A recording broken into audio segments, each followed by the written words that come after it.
রাজশাহীর তানোরে পরিত্যক্ত একটি নলকূপের গর্তে পড়ে আটকা পড়েছে 2 বছরের শিশু।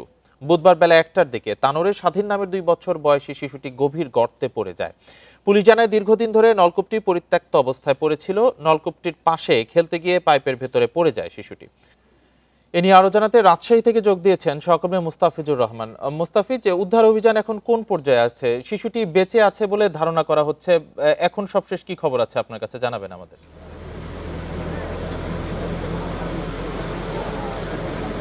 দেখুন, এই দুপুর 2টা থেকে শুরু করে এখন পর্যন্ত কিন্তু উদ্ধার অভিযান চলছে এবং এখন পর্যন্ত আমরা দেখেছিলাম এর আগে একটি এক্সকেভেটর দিয়ে মাটি সরানোর কাজ চলছিল এবং কিছুক্ষণ আগে আরও একটি যুক্ত হয়েছে, অর্থাৎ 2টি এক্সকেভেটর দিয়ে এখানে মাটি সরানোর কাজ চলছে।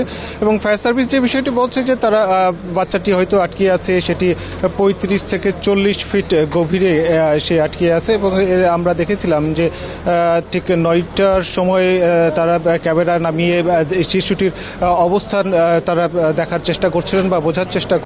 তারা বলছিলেন যে শিশুটির মাথার ওপরে খড় বা জাতীয় কিছু পড়ে গেছে, যার ফলে তার অবস্থান সম্পর্কে খুব একটা স্পষ্ট হতে পারছেন না আদৌ তার ভাগ্যে কি ঘটেছে বা তার কি পরিণত হয়েছে।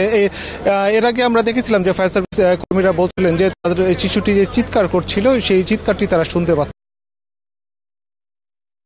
সেই কোনো সারা শব্দ তারা পাচ্ছেন না। বা তারা বলছিলেন যে আশেপাশে এক্সকেভেটর সহ এখানে সাধারণ মানুষের যে উপস্থিতি, তাদের ক্ষেত্রে ছোট বাচ্চার যে চিৎকারের যে সাউন্ড সেটি তারা এখন পর্যন্ত পাচ্ছেন না। এবং এখন পর্যন্ত আমরা দেখেছি যে কাজটি চলছে, মাটি খনন কাজ, এবং এটি প্রায় 35 ফুটের মতো এটি খনন করে তারপরে তারা সুড়ঙ্গ করে বাচ্চাটিকে রেস্কিউ করবেন, এমনটি কিন্তু তাদের পরিকল্পনা অনুযায়ী কাজ করে যাচ্ছে।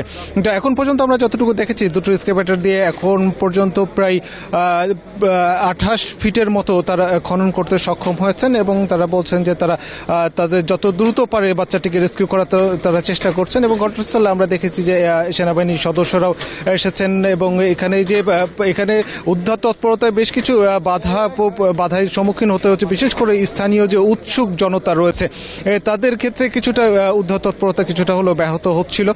এবং আমরা দেখেছিলাম এরপরেই সেনা সদস্যরা এখানে এসেছেন এবং তারা কিন্তু এখানে মানুষের উৎসুক জনতা যারা রয়েছেন তাদেরকে সরাতে কিন্তু বেশ সহায়তা করেছেন। তবে এখন পর্যন্ত তাকে বাচ্চাটি যেই পাইপ দিয়ে নেমে গেছে, অর্থাৎ পাইপটির ব্যাসার্ধ যদি বলা হয়ে থাকে এটি 6 ফিট বলা হচ্ছে যে এখানে।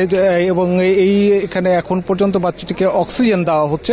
এখানে যারা ফায়ার সার্ভিস কর্মীরা রয়েছেন তারা এখানে অক্সিজেন সরবরাহ করছেন এবং তারা আশা করছেন যে বাচ্চাটি হয়তো এখনো জীবিত আছে। এটি ফায়ার সার্ভিস কর্মীদের পক্ষ থেকে আশা করা হচ্ছে এবং সেই হিসাবে তাদের বাচ্চাটি উদ্ধার তৎপরতা এখন পর্যন্ত চলছে। ঠিক তবে কখন নাগাদ এটি সর্বশেষ তারা এটি উদ্ধার করতে পারবেন সেটি কিন্তু সুস্পষ্টভাবে বলতে পারছেন না।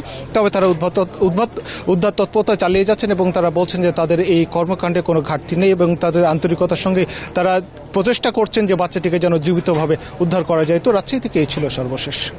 প্রায় 30 থেকে 35 ফুট গভীর গর্তে 2 বছর বয়সী একটি শিশু পড়ে গেছে, তাকে উদ্ধারের কার্যক্রম চলছে। এ বিষয়ে বিস্তারিত জানাচ্ছিলেন রাজশাহী থেকে সহকর্মী মুস্তাফিজুর রহমান।